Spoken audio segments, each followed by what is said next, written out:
definitely won't you lose your job to AI, but you will lose your job to someone that uses AI better than you if you don't use it.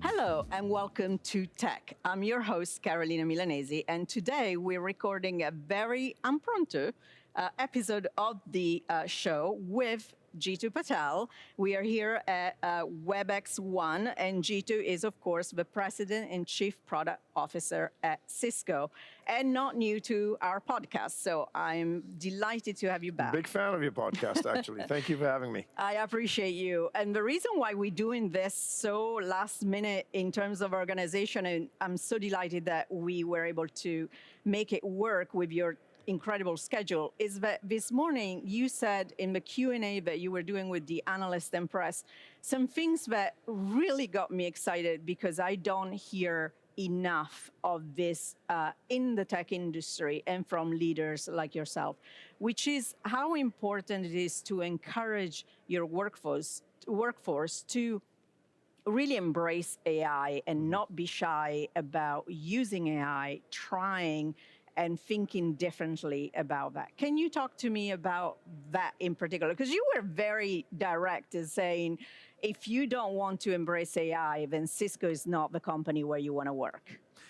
Yeah, so the thing that you have to keep in mind is whenever there's a platform shift like this that's going on, you never fight the megatrend. You always use it as a tailwind. And what ends up happening in times like this is not always is everyone in your workforce, and we have 95,000 employees, not always is everyone bought in. And I think if you keep anything that is with lack of clarity on, are you in or are you out, then the amount of time that it takes for everyone to get on board is much longer. Yes. And as you know, in AI right now, the speed of execution and the speed to innovation really matters. And so what we've done is we've made it very clear on what the expectations are. The expectations are every employee in every function is expected to go out and think about their function with AI rather than by themselves alone, right? And so that's a baseline expectation there. Over time, in the product org, your compensation will depend on it, your promotions will depend on it, your ability to go out and get interesting projects will depend on it. And the reason for that is we are past the point of analysis on whether or not this is a good idea. This is a foregone conclusion that we're going to be an AI-first company. And so if the faster we can get every employee on our team to get there, the better it is. Now, what ends up happening? Why do people why do they resist? It's for a few reasons. One is either they're skeptical of the technology, which could be the case, but at this point in time, we've got enough proof points that that's not a founded kind of skepticism.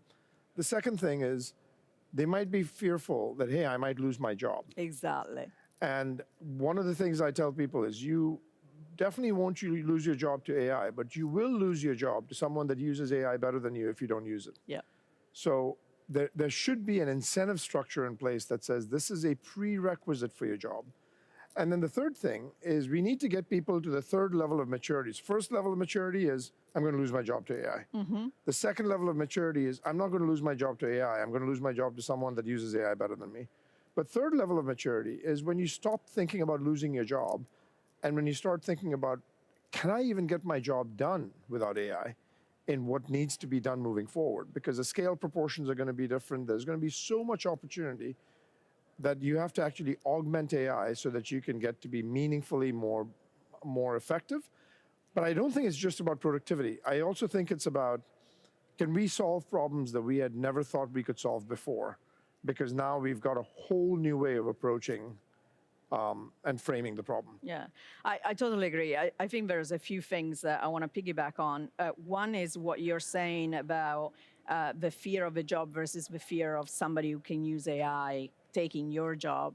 There's such a kind of a chicken and egg at the moment, because the companies that are trying to stop you from using AI are more than the companies like Cisco that are encouraging you. And so the people that are using AI are actually scared to say, I'm using it, just in case they think they're dispensable. And so there's one. And the other part I think that is also interesting that you mentioned is, right now, a lot of companies are using AI to cut corners or to save time. And that is such a disservice to what AI very can myopic actually way to do. look at things. Absolutely, Yeah. right? It is about doing things that you couldn't do before.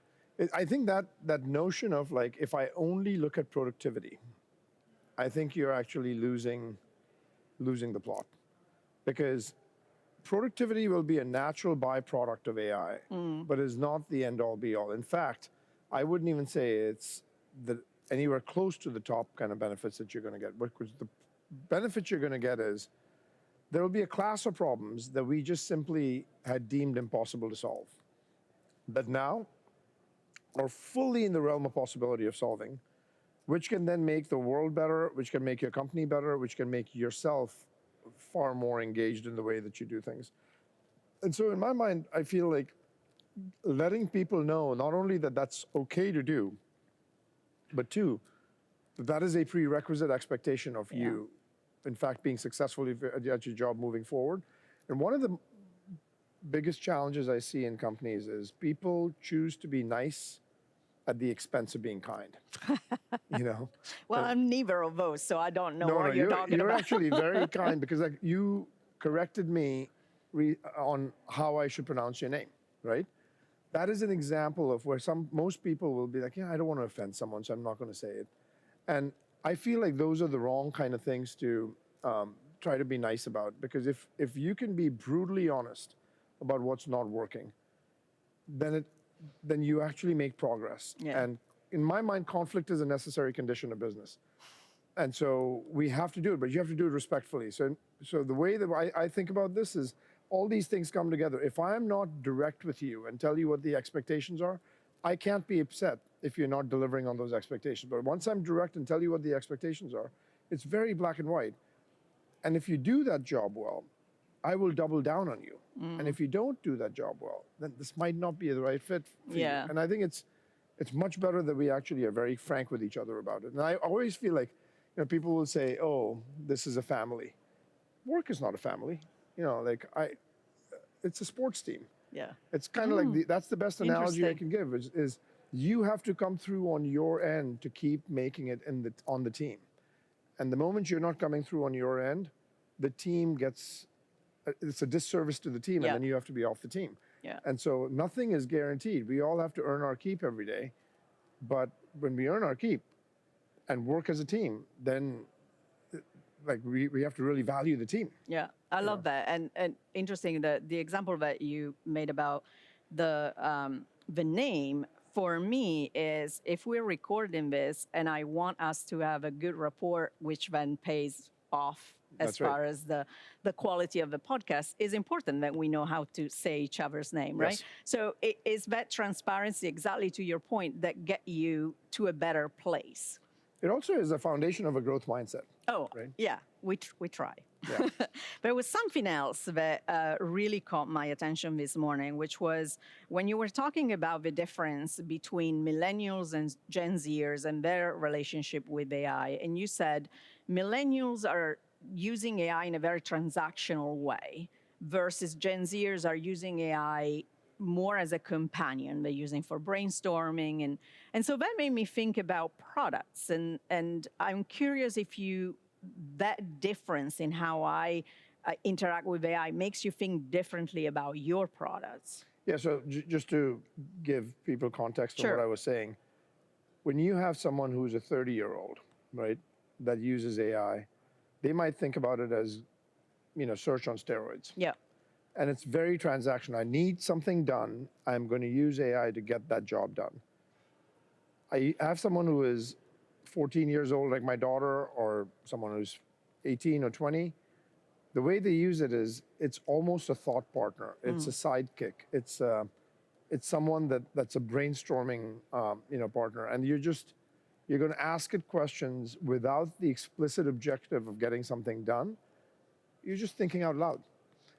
And I feel like that is a far better way to use it than just a purely transactional way. And that, in my mind, can be translated to how we build products as well. Now, today, if you think about the products that are getting built, we have largely started building products, and Andre Kripathi talks about this very eloquently, but we've been using products right now. We've been building products with the mental model of a human is going to use the product, so I'm going to use the product designed explicitly for a human being. Tomorrow, I might have agents that use the product. And I want to make sure that I'm designing it not just for the human, but also for the agent. Yeah. And the design constructs will be different. The starting point will be different. And we have to keep that in mind as we go through this, because the way that the craftsmanship of the product build out happens today will be very different than what happens in 2 years and 4 years and 6 years, because there's so much that's changing. Yeah, I was thinking about this a few weeks ago when I was thinking about websites and when you go and buy something. That's right. At a, obviously from a consumer perspective, you might still look yourself, but from a company perspective, you're trying to buy devices and you have an agent now that is your procurement agent. That's right. They're going to work very different than not a human being. So it's going to be fascinating to see when this world becomes human in agents. And it will be something that will require some trial and error and adjustment, because we don't really know. Like, one of the things that we keep thinking about over here is we have a very binary view on this, which is I am just going to have AI agents replace humans. Yeah. And I'm not necessarily certain that's how it's going to turn out. I think the way it's going to turn out is you will have AI agents do things that AI agents are going to be better than humans at doing, or that humans don't have time to do. Correct. And then there are going to be things that humans are better than agents at doing. And we might not actually worry about getting agents to be better at those tasks. Because like for human instinct and human judgment and a gut feel that we might have, we might be better at that than AI, because we can make decisions better with incomplete data than AI can. Because you've got an instinct that you've built over time. And the context window for humans is way larger than 128,000 tokens. Right? It is. So to keep that in mind, I think I do feel like there'll be some trial and error, but I've found that we're in the very early stages, and the design assumptions are very skeuomorphic right now, which is we do it this way, so we're going to make the agent do it the same way. Whereas I think the design assumptions will be less and less skeuomorphic as you move forward. I agree with that as well. It's like we seem to agree on everything, which is not a bad thing. Because I do think that oftentimes when there's a new technology, we base what we can do on what we have been doing, right? That's right. I remember the first time that we started to play with virtual reality, and the first thing that I saw was an Excel spreadsheet. And I was like, the last thing I want to do if I have VR is that. I'm sure there are more interesting things. By the way, on that front, like we keep talking about, like, if you build a product, you should be 10x better than what's there. Why would an agent be just as good as a human? Like, if you do something with an agent, you should be 10x better than a human. And then we should think about things that humans do that are going to be impossible for an agent to catch up with. And then that would be the best use of our time contributing to society. But I don't believe that we're going to be in this world where humans are just going to keep staring out in the abyss and the ocean saying, I am done with my contribution to society. And at this point in time, AI is going to do everything. I think that's an absurd concept as well. Yeah, I agree. And the other thing that you said at the very beginning about people being skeptic, I think that what some people still don't realize is that you might be skeptic about AI and you might not want to engage, but AI will engage with you, whether you want it or not. And so you better be smart about it. It's Correct. Like today, how can you imagine today if you went to look for a job in a knowledge worker setting and didn't know how to use a browser? How ridiculous would that be? Didn't know how to use Microsoft Word or a spreadsheet or PowerPoint. It's not even a question that gets asked right now. It's just assumed, right? When you start looking at the other side, like, it's going to be the same way, where these are not things where you have to assume AI is going to be part of the fabric of society. And the question is not whether or not you're going to use it. The question is, how are you going to make sure that you propel yourself forward and use it as a tailwind and don't fight it?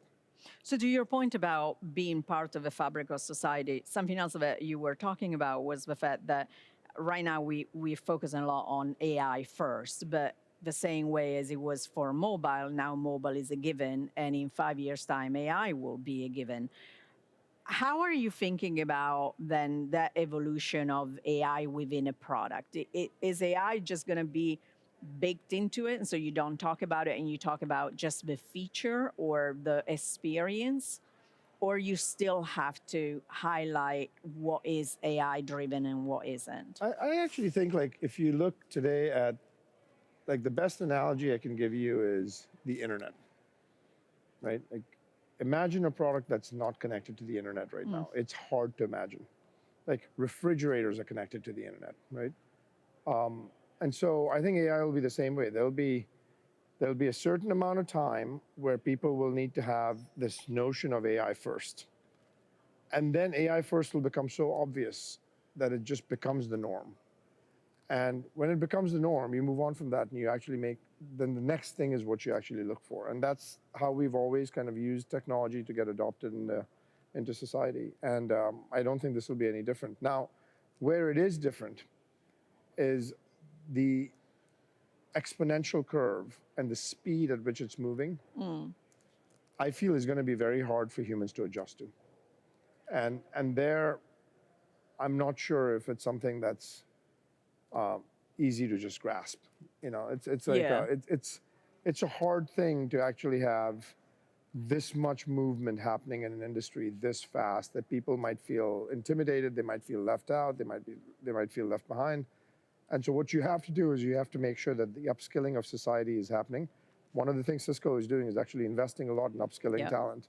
And I feel like every company should take that seriously. Yeah, yes, another thing I agree on.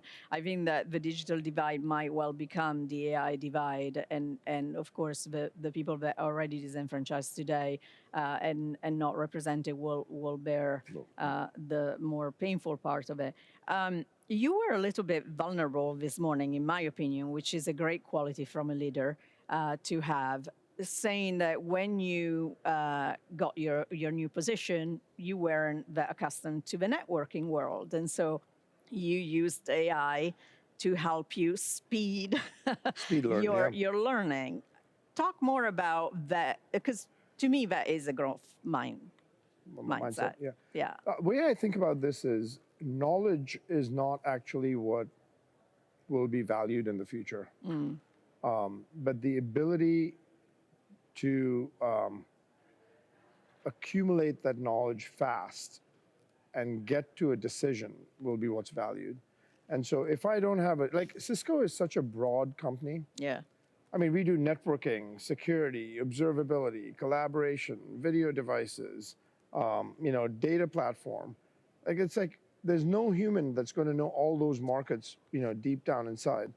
And so in my mind, we all are not born with all knowledge when we get on day one. Like we all learn how to learn it. And so the way I think about this is the mental model has to be, are you insanely curious? And can your adaptability quotient be really high so that no matter what problem gets thrown at you, you have the dexterity to get to a baseline level of knowledge as fast as possible. And if you can do that well, then you're going to be equipped for the next era of society. And if you can't do that well, you're going to have some hard times ahead of you. And this is what I teach my 14-year-old daughter, which is, what is your speed at which you can establish a base level of knowledge? So I have a 17-year-old going 35. And what is fascinating looking at the younger generation when it comes to AI is that, yes, they're very well averse to use it, but they're also, I think, more worried than our generation is about using it ethically, which I think is fascinating and something that I think maybe we should listen to a little bit more. I think we should have more conversations on that front. I also think there should be conversations around, the ethical and the moral use of AI, what could be the downsides of these technologies. When we're building them out, like knowing what the downsides are before you build it, rather than just saying, oh, when something comes up, we'll actually go solve it at that point in time. I feel like those are that's intellectually lazy. I think you should actually think about the. Now, by the way, it doesn't mean that you'll predict every downside right away, but you should actually think about the downsides and spend some time while you're building products and designing products to say, what could be the adverse effect of this? And have we thought about it? And if that were to happen, are we prepared? Because in some of these instances, it might be a one-way door. It might be very hard to actually put the genie back in the bottle and go backwards. And so we have to think through this in a very, tempered and thoughtful fashion. I agree. It's the same thing that we do for security, right? It's exactly the Being same, able yeah. to retrofit security is almost impossible versus thinking about it at the And we beginning. have this opportunity right now where there's a lot of experimentation going on. So why would you not also experiment on the downside?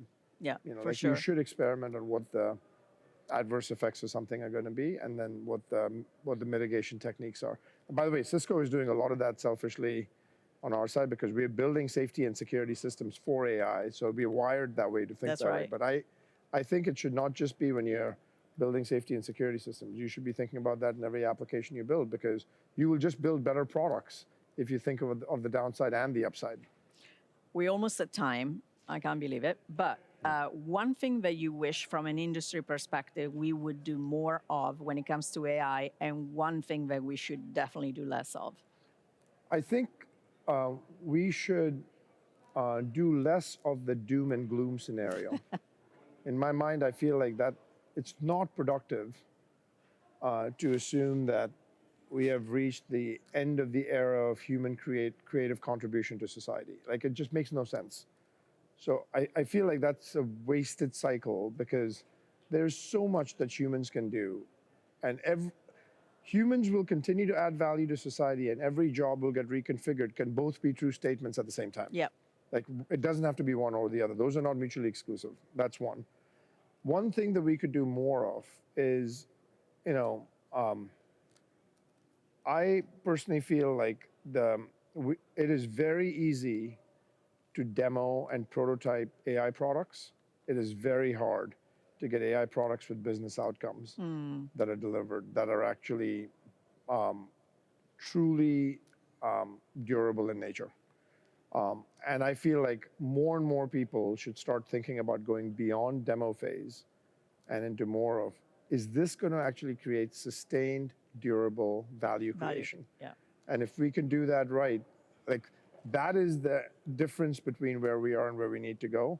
And if you think about inferencing volume right now, it is concentrated on very few providers, and that should tell you something. There's a lot of money being spent on training. On inferencing, there's few companies that have really cracked the code, and the others are still figuring it out and experimenting. I feel like the more we have many companies that are contributing to the inferencing volume, you will actually see AI get massively mainstream on every dimension, which right now is happening. Frankly, that's happening slower than I had thought in the early days. Thank you so much for finding the time. I always enjoy talking to you because you have a different perspective, and I love that you're an optimist with some kind of Caution. yes Exercise. So thank you again for the time today. I'm an optimist, but not delusional. That's a good way to put it. Thank you all for tuning in.